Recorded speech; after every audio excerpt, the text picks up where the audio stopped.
네, 안녕하세요. 건현입니다. 오늘 같은 경우는 굉장히 기분이 안 좋죠. 뭐냐, 제 개인적으로 제 계좌가 아마 정확하게 사실 이렇게 내린 날 뭐 이렇게 매일매일 보는 스타일은 아니지만 오늘만 거의 한 뭐 1억 넘게 하락을 했을 것 같습니다. 제 우측 상단에 보시면 수익이 있는데 많이 깎였을 것 같아요. 오늘 제목은 누가 나의 뺨을 때렸는가? 배터리 섹터 최악의 폭락데이. 그 다음에 뭐 피처링으로 고프로 BM 자산 소각 이슈도 있어서 이거는 그나마 다행인데 뭐 이런 여러 가지 이야기를 해보겠습니다. 왼쪽 상단에 웃는 배터리 왕겜이라고 했는데 이 부분은 또 바꿔야 될 것 같아요. 일단은 제 최근 그저께 하고 뭐 이틀 3일 전에 제목을 보시면 최악의 장세 배터리 섹터는 안정적 뭐 버티다 한 번에 폭락하는 거 아니야? 라고 했었는데 물론 저는 이제 결국은 조금 내리더라도 회복할 것이라고 생각을 했죠. 여러 가지 이유들로 그렇게 해서 지금 계속 가져갔는데 제가 뭐 덜어내고 그런 행동을 했었던 건 아닙니다.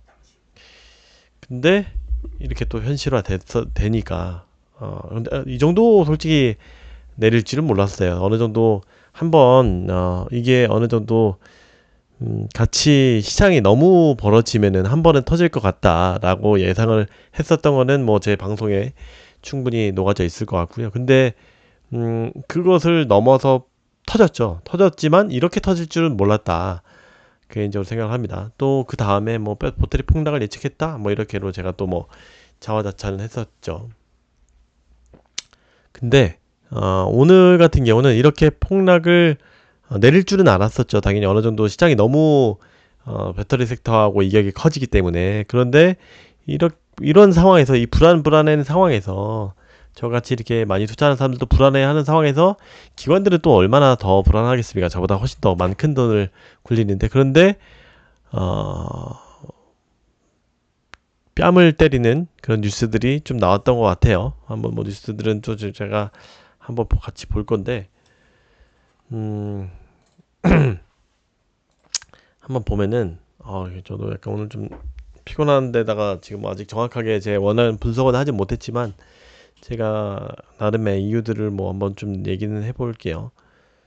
네, 이렇게 생각보다 너무 많이 빠졌다. 이렇게까지 결론적으로 이렇게까지 많이 빠질 거라고 생각을 하는 뉴스들은 없어요. 결론적으로는 일단은 제가 개인적으로는 이 조 맨친 의원이 미국의 배터리 보조금에 대해서 빌드백 BBB 법안이 제가 수차례 말씀드렸죠. 그 BBB 법안이 만약에 통과되면은 음, 플러스 5%씩은 전 그 배터리 섹터 우리나라 삼원계를 하는 애들은 전부 다 5%씩 이상씩은 다 올라야 될 거라고 말씀을 수없이 많이 드렸던 것 같아요. 똑같은 얘기를 많이 드렸던 것 같아요. 이거 좀 번역해서 하는 부분인데, 근데 결론적으로는 이거 다들 오늘 읽어보셨겠지만 전기차 보조금에 대한 혜택이 없어졌다는 얘기입니다.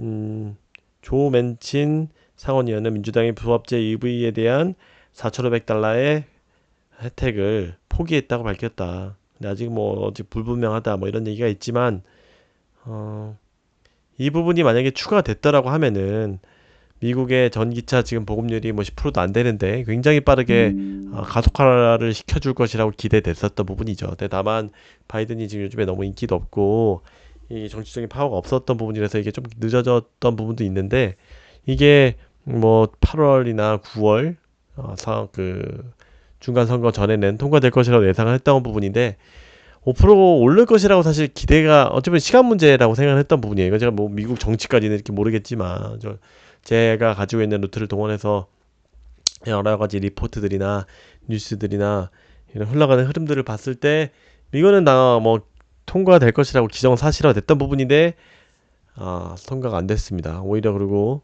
통과 안 된 것뿐만이 아니라 뭐 포기했다는 뉴스들이 나와서 이 부분은 좀 더 사실 관계를 확인을 해봐야 될 것 같아요.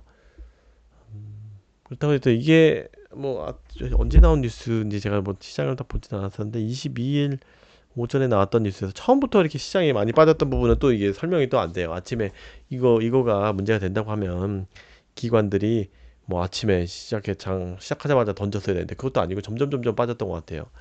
뭐 아무튼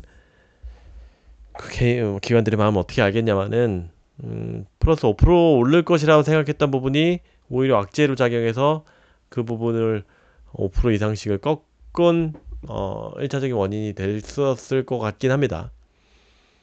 호재라고 생각했던 그 반영이 돼서 어느 정도 반영이 돼 있었지만 이게 오히려 악재로 바뀌는 그런 상황 같습니다.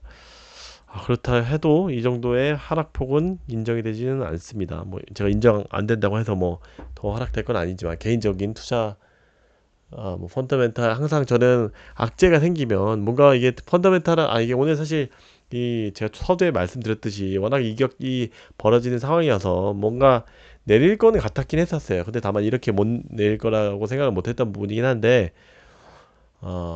굉장히 열받죠. 사실 저도 열받는다는 표현이 맞는지 모르겠습니다. 되게 우울하죠.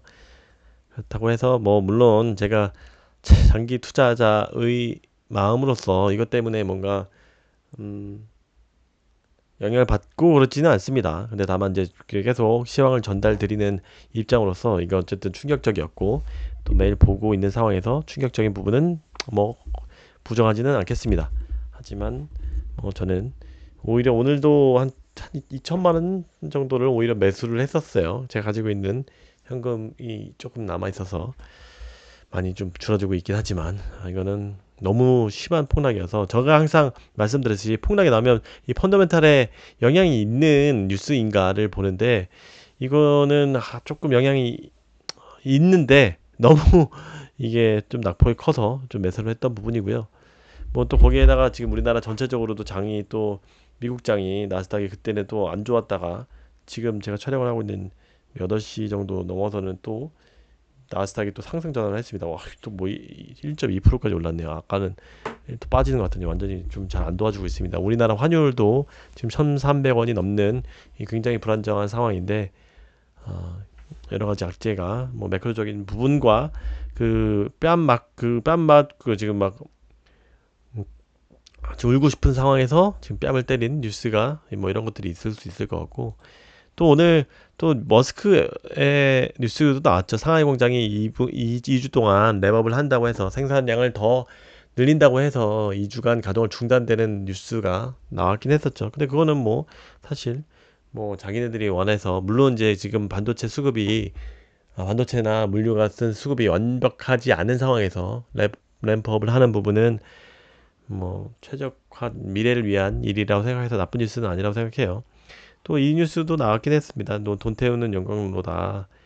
어, 일론 머스크가 올해 초 가동한 텍사스 오스틴과 독일 베를린의 기가 팩토리에서 수십억 달러의 손실을 보고 막 있다. 그래서 이 원인은 중국의 항만 운영 차질로 인해 증산에 어려움을 겪고 있다. 돈을 태우는 거대한 용광로 같다. 생산 설비의 조달이 어려워서 생산이 적었다. 곧 아직도 상하이 봉쇄로 이렇게 어려움을 겪고 있다. 뭐 이런 뉴스도 나왔고, 네, 그 다음에 SK온하고 포드하고 근데 사실 오늘 테슬라 이슈가 뭐 이런 뉴스도 나왔고, 2주간 샷다운, 램프업을 위한 샷다운 뉴스가 나왔긴 했었지만, 이거는 사실 LNF 밸류체인에, 테슬라 밸류체인에 관련된 뉴스여가지고, 모든 것이 설명되진 않죠. 그 에코프로비엠도 오늘 9% 이상 빠졌기 때문에 둘 다 완전 최악의 하루였기 때문에 제가 이렇게 최악의 하루를 본 거는 사실은 LFP 배터리가 한번 채용된 때, 뭐 테슬라에서 LFP 배터리를 갑자기 사용을 했을 때 그때나 아니면 뭐 테슬라 배터리 데이 때나 뭐 이런 비교시 때 아니면은 뭔가 그거죠. LG 화학의 LG 배터리가 불났을 때 그때 뭐 이런 때 아니었으면은 이렇게 크게 빠진 날이 없는데 이렇게 비이성적인 뉴스가 나왔을 때 비이성적인 상황에서 지금 하나도 타격을 안 받던 그런 상황에서 좀 더 크게 와닿던 것 같습니다. 뭐 이것도 뭐 SK원하고 포드하고 미 배터리 합작사가 투자가 좀 지연됐다. 3개월 정도 미뤄진다. 뭐 이런 안 좋은 뉴스들도 또 겹겹이 나왔긴 나왔어요.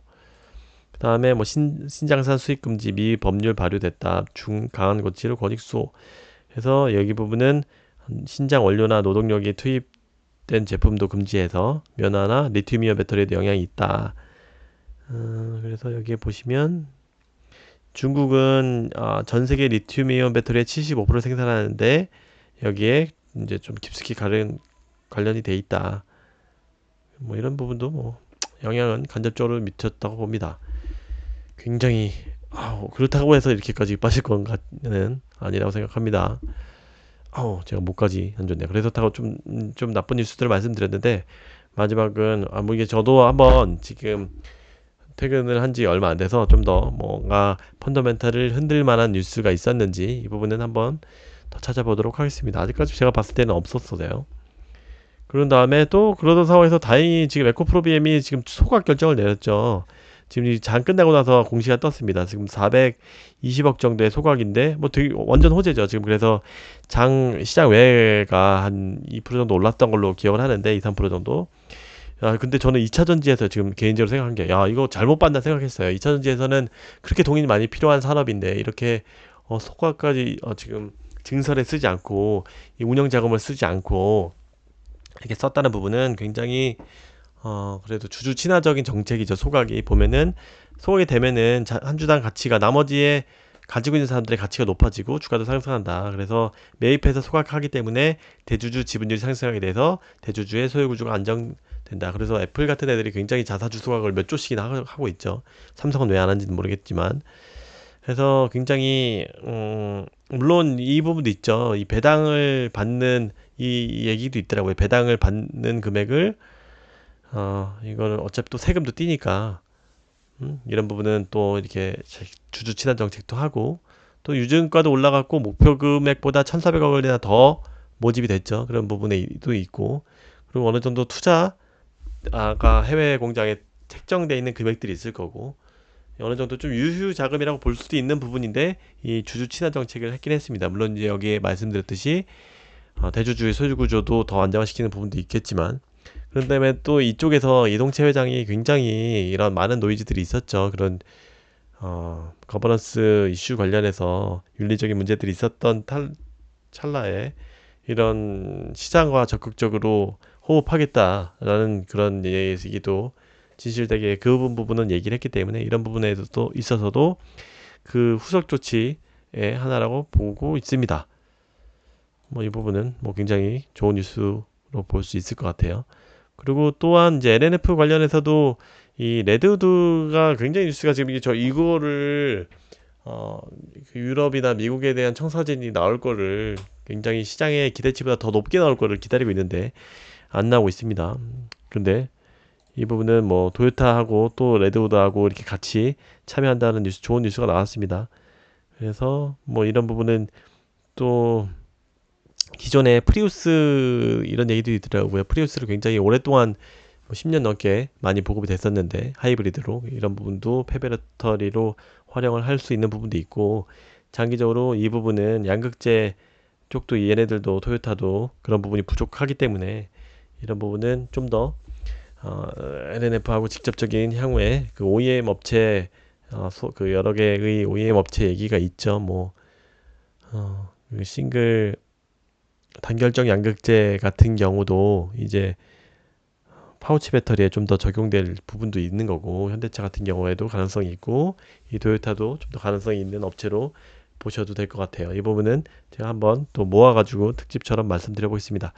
아무튼 제가 뭐 또 막 정신없이 얘기했는데 제가 뭐 이렇게 예상은 했지만 이렇게 크게 폭락할 줄은 전혀 예상 못했죠. 제가 뭐 신입니까? 이게 폭락할 줄 예상했으면 당연히 이렇게 다시 한번 제가 생각해봤어요. 이렇게 폭락할 거라고 어느 정도는 생각했다고 한들 제가 과연 나갈 수 있었을까? 그렇게 결정을 미리 하지는 않았죠. 저는 이제 미리 이렇게 후회가 남지 않기 위해서 항상 사전에 뭐 마음을 먹고 투자를 하는데 매각을 하지 않겠다고 결정을 했었던 부분인 거고 근데 이렇게 막상 폭락하니까 어떻게 제가 정확한 타임을 어떻게 합니까? 제가 만약에 그냥 가만히 넋놓고 있다가 이렇게 시장이 갑자기 좋아졌거나 매크로가 너무 좋아졌거나 아니면 갑자기 레드드 기다렸던 뉴스가 막 나와요. 그렇게 되면 제가 이거 정확하게 그 시기는 맞출 수 없다고 생각합니다. 아무튼 뭐 후회는 안 하고 빨리 시장이 좋아지길 바라고 있습니다. 아무튼 제가 더 좋은 뉴스나 있으면은 뭐 게시판이나 이런 것들을 통해서 더 시장에 빨리 알려드릴 수 있도록 해보겠습니다. 원인 분석도 좀 더 해보고 한번 더 저녁 때도 좀 공부를 해서 향후 전망도 말씀드려보도록 하겠습니다. 너무 걱정하시는 않으셨으면 좋겠습니다. 매크로 걱정은 하셔야 되겠죠. 이렇게 지금 전 세계 시장이 이렇게 빠지는 부분은 걱정하셔야 되겠지만, 이런 양극재 부분은 개인적으로는 뭐 그렇게 뭐 이익이 줄긴 했지만, 제가 뭐 여러 번 너무 힘들죠. 저도 역시도 너무 힘들죠. 이렇게 큰 하락 같은 경우는 뭐 2, 3% 하락 정도야 뭐 충분히 견디겠지만, 이렇게 장이 안 좋은데 너무 힘들지만, 제가 여태까지 거쳐와서 그렇게 큰 펀더멘탈 이게 뭐 완전히 진짜 중대한 이슈까지는 아니잖아. 솔직히 말해서 이 보정 없어도 미국에서 지금 보급 빨리빨리 늘 거예요, 사실은. 아무튼 저 역시도 우울하지만